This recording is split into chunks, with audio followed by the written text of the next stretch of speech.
Those of you who have had the privilege and opportunity of naming your children know that this can sometimes be a bit of an exercise, sometimes a little bit of a negotiation. We all have, at least in Ashkenazic traditions, since we name after departed loved ones generally, we all have people that are important to us for whom we want to create a namesake, if you will. And there are any number of thoughts and preparations that go into the process of naming a newborn. And we discover, if we've been paying attention through the Torah, that there seems to be a much greater degree of spontaneity in terms of naming. And generally speaking, whatever name you're given, you're stuck with. The only people whose names really get changed is Avraham and Sarah get their names changed by God, right? Jacob gets his name changed by God, right? The only person that I could think of who has a name that's changed that doesn't have divine origin to it is actually Jacob's brother Esau, who, if you remember, was very ruddy and red-haired and apparently got the nickname Edom, which means red. I'm not saying it's a very creative name, but it's clear that it's stuck along the way. But most of the time, the names that are given, even if they're going to be changed later by God, are generally positive. Think about the name Yishmael, God heard. Leah, as she's naming each of her successive children, is rejoicing and giving them names that reflect her joy and anticipation of the future. Rachel, Jacob's other wife, when she has the first child after being barren for a long time, she names him Yosef, which is a prayer and a hope that he will be added on to, that there will be more children in her future.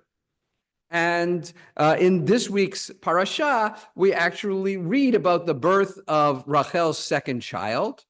And we see an interesting phenomenon taking place in that not only is the birth of the child traumatic in that Rachel dies in childbirth, but she names him Ben-Oni, which the commentators sort of struggle with explaining, but it's either Ben-Oni, the son of my sorrow, because she knows that she's dying and won't be able to watch her son grow up or certainly not have any future children. And there are some suggestions that it is the son of my vigor, meaning the one who drained my strength. Neither of those are especially positive. And it breaks a phenomenon that we've seen all the way through the book of Breshit up to this point, where the names were always forward-looking, optimistic, positive, and excited. And so on one level, Rachel's moment with her death looming triggers the name that she is using for her son. And then we get the second half of the verse, but his father called him Benjamin.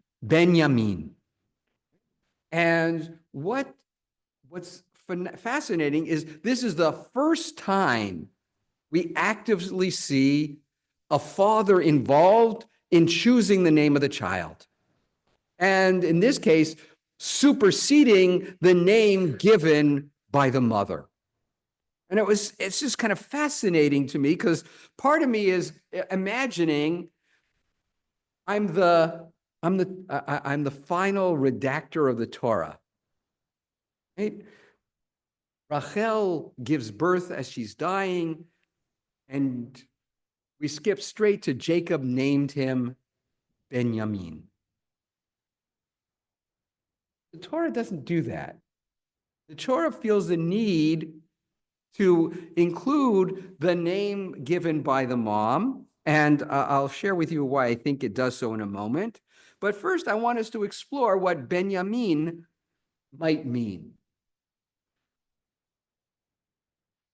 Yamin is usually right.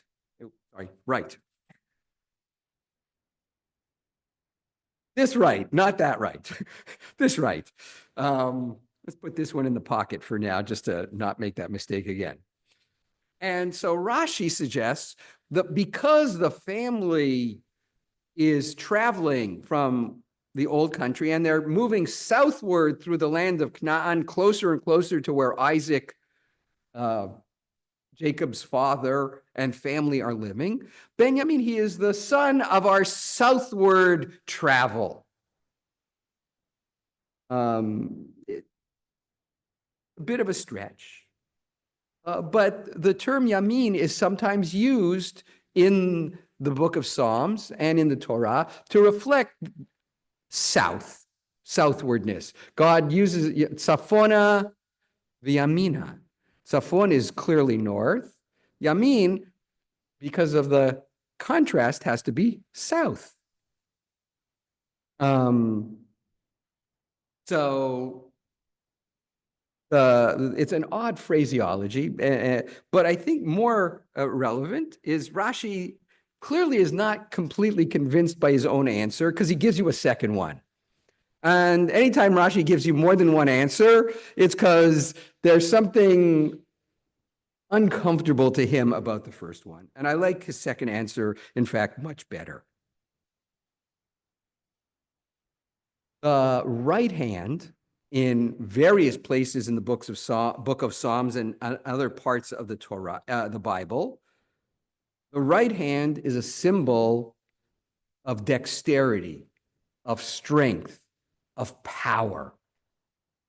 And that is the name that Jacob wants to bestow upon his son, looking to keep in the pattern of what do I want to bless this child with? What do I hope for this child as they are growing up? It's not different than our own hopes and aspirations when we name them after someone we loved, and we hope and pray that you will have some of the characteristics, some of the attributes, some of the qualities of this person who was special in our lives. And so I think Jacob's name keeps with the reflection, but the Torah is, I think, sending an even more powerful message by preserving the name of Rachel's choice, the name that expresses her difficulty, her sadness, and mating it with the name that Jacob chose.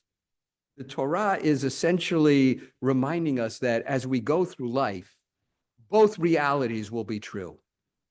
There will be moments of sadness that will need strength to overcome, fortitude to make our way through.